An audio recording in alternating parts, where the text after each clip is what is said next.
Kejagung, KPK, Artijo, dan korupsi.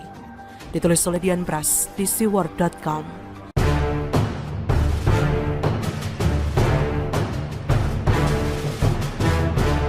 Kasus Jiwasraya, kasus Asabri adalah contoh kasus skandal besar korupsi dengan nilai fantastis 16,81 triliun rupiah, 23,7 triliun rupiah yang sukses diungkap oleh Kejaksaan Agung di periode kali ini.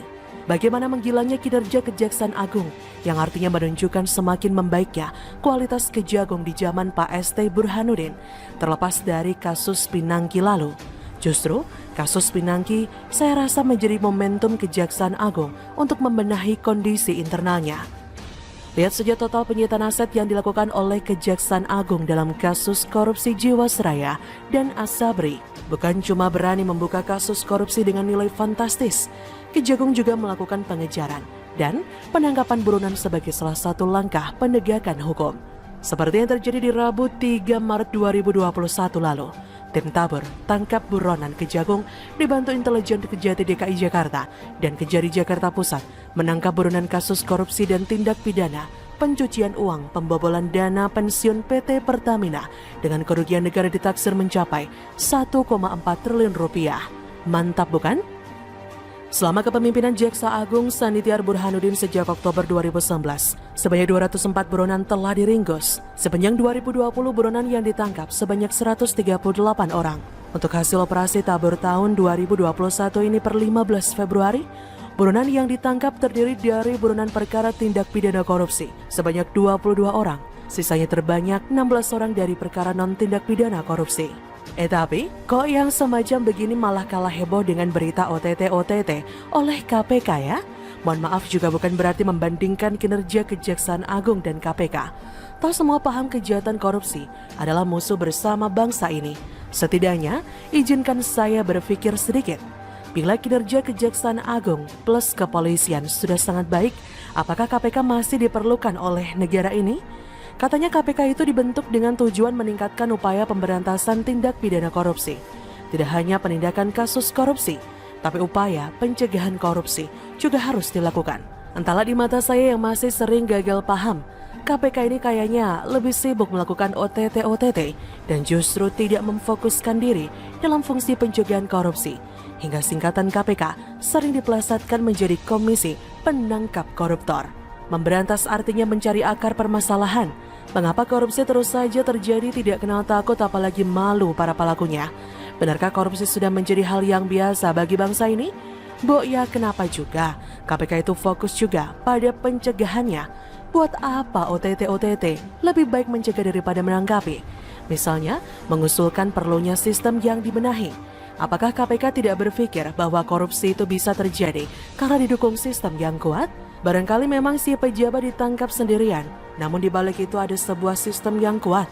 Tidak mungkin ujuk-ujuk sendirian korupsi kalau tidak memiliki banyak sekali pendukung di sekelilingnya. Selain itu, biasanya mereka juga bekerja dengan sangat rapi, hingga ada pihak yang ditunjuk sebagai eksekutor dan juga pihak yang rela mengorbankan tubuhnya. Artinya, jika ketahuan mereka rela ditangkap dan membisu jika diinterogasi. Dengan begitu akar dari sistem ini akan tetap kokoh hingga sulit diberantas. Saya saja yang jelata mampu berpikir seperti itu. Apalagi KPK, tempat orang pilihan yang berpikir luar biasa. Bicara korupsi tentu kita masih ingat dengan sosok sederhana di negara ini yang konsisten dengan pemberantasan korupsi. Sosok langka itu telah berpulang. Artijo Alkostar membawa kebesaran namanya tentang kesetiaan penegakan korupsi. Kenangan tentang integritas, keberanian, kebenaran, dan keadilan. Figur sederhana yang selama 18 tahun menjadi hakim agung, di mana sederet koruptor kelas kakap telah divonis bukan main-main dengan menambah hukumannya. Tidak ada yang tahu Artijo mendukung hukuman mati bagi para koruptor, walaupun dirinya paham bahwa konstruksi hukum Indonesia tidak mendukung hal itu. Anas Urbaningrum, Angelina Sondah, Lutfi Hasan Ishak, 18 tahun penjara. Sultan Batugana, 8 tahun, keburu meninggal. Akil Mukhtar, seumur hidup. Irjen Joko Susilo, 18 tahun. Dan sederet nama lain merasakan vonis Palu Sakti Artijo dalam menghukum lebih para koruptor. Kendati demikian, tak semua terdakwa korupsi dihukum lebih berat oleh Artijo. Salah seorang terpidana kasus korupsi justru divonis bebas oleh dirinya, Hendra Saputra, seorang office boy PT Rifwell yang disulap menjadi Direktur Utama PT Imaji Media oleh Rifan Afrian. Patut diketahui, Rifan merupakan putra mantan Menteri Koperasi UKM Syarif Hasan yang juga politikus Partai Demokrat. Bebasnya Hendra ini tidak lepas dari putusan kasasi Mahkamah Agung.